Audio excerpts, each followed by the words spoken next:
यात पुढची बातमी रत्नागिरी जिल्ह्यासह कोकणात मान्सून पूर्व सरींना सुरुवात झाली आहे। गेल्या काही दिवसांपासून उकाडानं त्रस्त झालेल्या नागरिकांना या पावसामुळे मोठा दिलासा मिळाला। वातावरणात गारवा निर्माण झाल्यानं नागरिकांसह शेतकऱ्यांमध्येही आनंदाचं वातावरण आहे। पाहूया।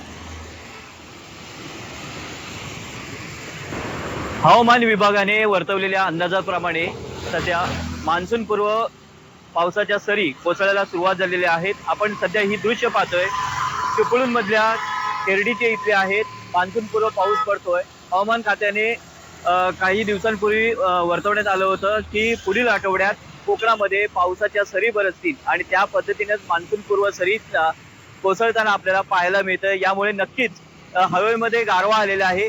काही दिवसांपूर्वी उष्माघाताने अंगाची लाई लाई होत होती, मात्र आता या पावसाने नागरिकांना चांगलाच दिलासा मिळणार आहे। हवेमध्ये गारवा येणार आहे। एकीकडे जर आपण पाहिलं तर चिपळूण मधल्या ग्रामीण भागामध्ये या पावसाने हजेरी लावलेली आहे। त्याचप्रमाणे शेतीच्या कामाला सुद्धा या पावसामुळे वेग येणार आहे। हळूहळू आपल्याला काही दिवसांमध्ये शेतकरी शेतीच्या कामामध्ये गुंतलेला आपल्याला पाहायला मिळणार आहे। Ravindra Kokate, Zee Media, Ratnagiri.